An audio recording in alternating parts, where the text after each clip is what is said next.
Hey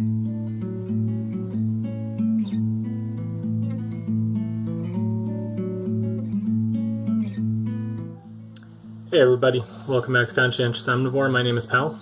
Today I'm going to be talking to you guys about a recent kind of development. I've talked about this a little bit in some of my previous news live streams, but basically there was an effort, there was a campaign by the group called $1 Million Vegan, where Genesis Butler, who's a fantastic vegan advocate, she's a very young, talented, I think she's only like 12 years old or something, girl, and she is kind of one of the people who was putting together this plea for the Pope of the Roman Catholic Church, Pope Francis, to adopt a vegan diet for the period of Lent.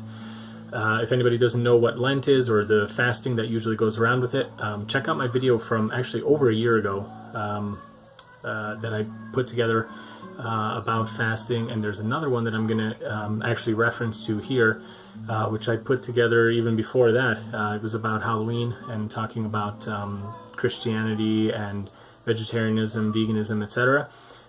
So definitely encourage you to check out those videos. But as I pointed out in those videos, Pope Francis in the past has actually been quite, I would say, pretty hip to the environmental impact and also the ethics of kind of, producing, animal products, foods, and especially cruelty to animals and things like that.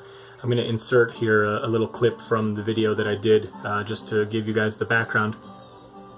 I wanted to bring up a few quotes from the current Pope of the Roman Catholic Church, which is Pope Francis. He had some, pretty interesting things to say in the recent past. I think some of these quotes were from probably 2015, I think, so maybe like 2 years ago. But I really liked this one. It said, "We have only one heart, and the same wretchedness that which leads us to mistreat an animal will not be long in showing itself in our relationships with other people. Every act of cruelty towards any creature is contrary to human dignity." So I think those are pretty strong words, and for anybody who is, religious or Catholic especially, they should really consider the deep meaning of what he's saying here. He's saying that basically by being cruel to animals, it's really like one and the same.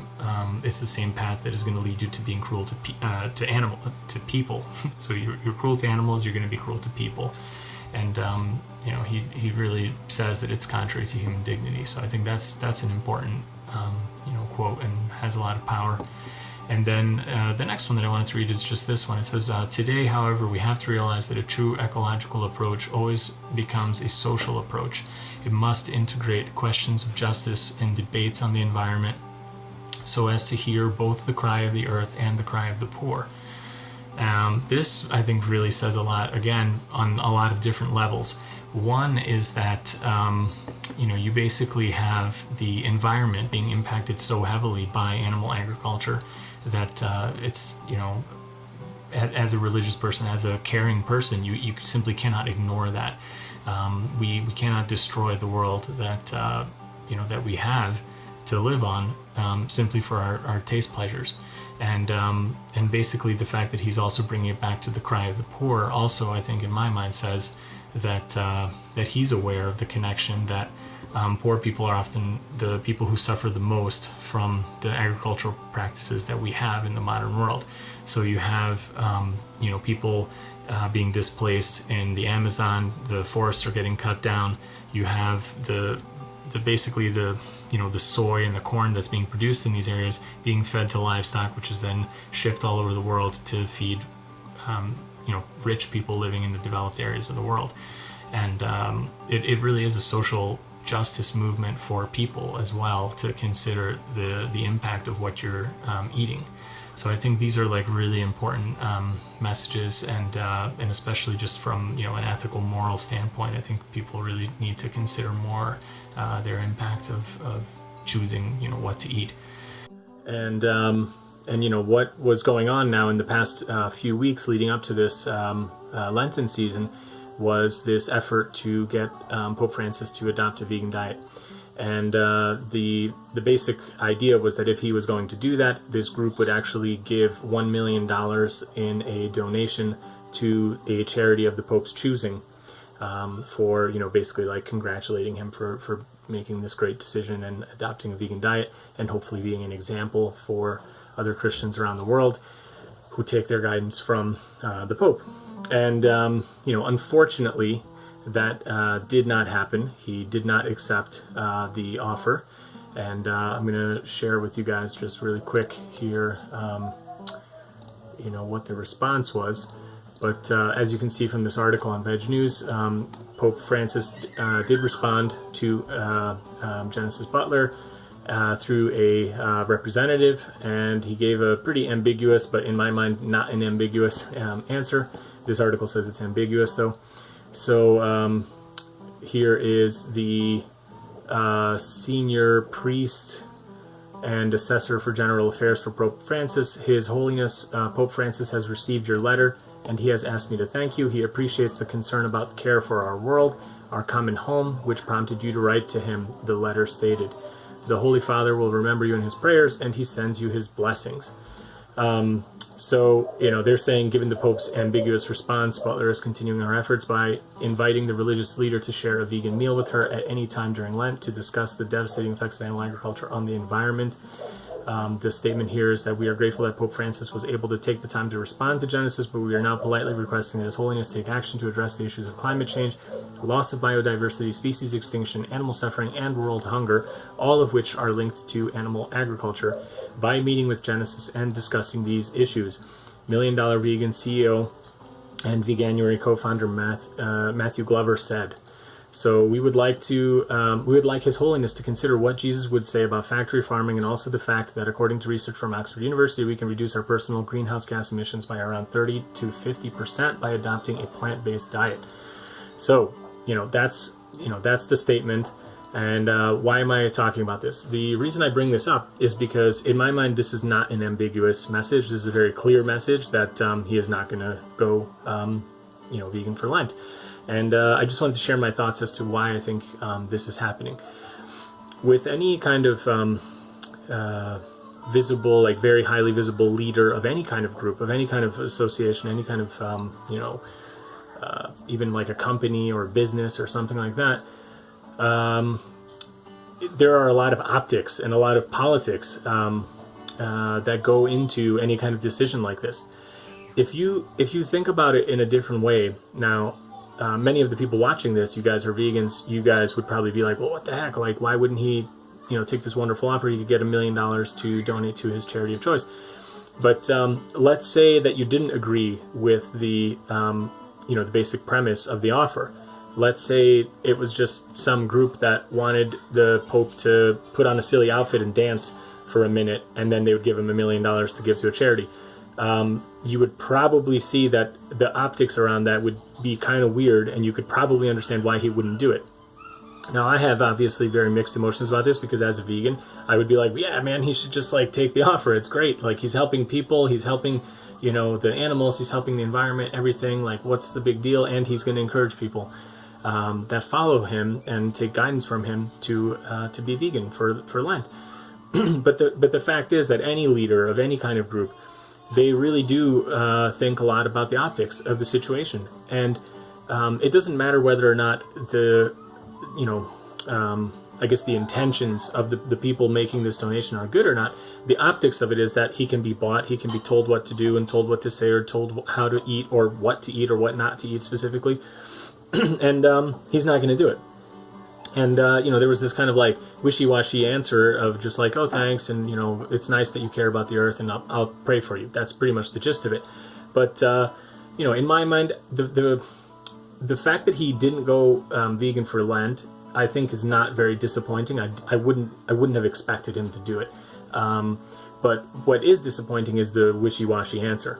He could have simply referred back to some of the things that he's already said, in the in the clip that I just played for you guys, in his previous, writings and teachings. And it would have been very easy for him to just say, we absolutely applaud your efforts, and we would definitely encourage everybody to do so, and, blah, blah, blah. There could have been a little bit more to actually give credence and make it seem like Genesis had a really good point to make, and also come off as saying, I'm not going to dance for you, kind of, but like, you're awesome, and keep doing what you're doing, and I encourage other people to do the same. Like, he could have done that, and he could have still said, like, look, I'm not gonna take the $1 million, but please go and donate it to a charity that feeds people, or does animal abuse litigations or something, or an animal sanctuary. Like, he could have made a much nicer response. I mean, there could have been 1,001 things that you could have written that would have been nicer than this. So I'm actually disappointed in the response, but I'm not disappointed in the response, in the sense that, like how is it that he didn't go vegan? Like, I would actually have been really surprised, because, like I say, just from the optics of any kind of leader getting any kind of message, like, hey, we'll give you whatever amount of money to do something, whatever. Like, you're never going to see any kind of political leader, any kind of like company leader being accepting any kind of offer like this to do anything. It just won't happen. So that's kind of my 2 cents on it. I don't know how you guys feel about it. I think the thing that I want to end with here is that just I've done a lot of videos about Christianity and veganism or vegetarianism. Go check those out. Definitely encourage you. But if it's like in this article they just said, like, just think, like, it doesn't matter what happened in the time of Jesus. If you do believe in Jesus, what matters is the world we live in now. And if you believe in Jesus, and if you really think that he would come back to earth right now, and that he would support the way that people are treating animals, like, I think you're really, really off your rocker. I mean, like, if you believe anything about Christianity, anything about kind of the goodwill and the respect that we should have for all living things, and then you would definitely be on the side of the vegans and telling people to do that now. That's my stance on it. That's the way I kind of tried to talk to people when I did my recent debate with Boris. There was quite a bit of talk about kind of the Christian ethics of it. And the reason I don't want to talk about this is, as I said in the debate with him, this channel is not about religion. It's not about any kind of like spirituality. It's about like ethics, and you don't need to be religious to be an ethical person. And in fact, like I've shown in the live stream I just did recently, I gave you guys the example of the Vietnamese monk who was telling his followers that it's wrong to go and chop up the pigs and stab the oxes for the New Year's celebrations. It's not just a question of like Christianity or anything. It's any spiritual leader. If they look deeply at like what is happening, I really truly believe that they would come to the conclusion that it is wrong to do what people are doing to these animals. That is not how we are going to gain any kind of favor with any kind of like higher power or deity or your own inner, spiritual well-being or ethics. Very much so, if you want to have a clear conscience, you really need to look at the ethics of veganism, because I think you're going to find that you're going to be able to sleep better at night. There was a wonderful quote. I wish I could remember who said it, but the quote just said something along the lines of there's no better, more comfortable pillow or bed than a clear conscience, or something like that. It's like, if you know what you're doing is not harming others, and you can go to bed with a clear conscience like that, like why wouldn't you do that? So anyway, I'm going to end it here. Let me know, in the comments, what you guys think about, this response. I'm disappointed, but like I say, it's because, I think he could have said no in a lot more positive way and in a lot better way. And also kind of like, it's almost like the response doesn't acknowledge what his previous stance on some of these issues was. And I hope that is still his stance. I don't think it's changed. I haven't seen anything that suggests that it has.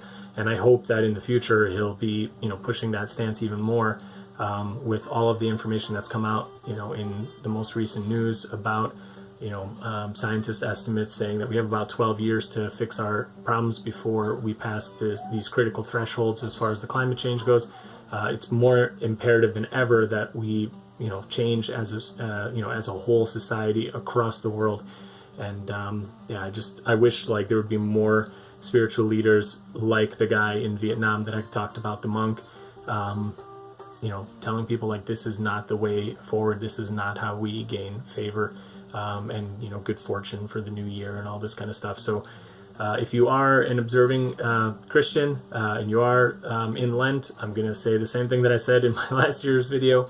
Please consider adopting a you know, vegan Lenten fast, and just look to the past. You'll see that many people actually did a fully vegan fast period for those 40 days, and in fact even today a lot of the Orthodox Christian people still do a vegan fast for the 40 days.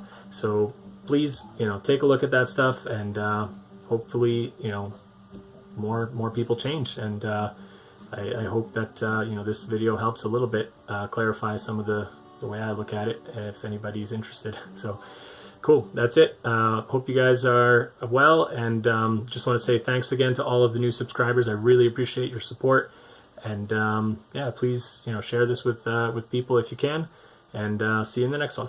Bye.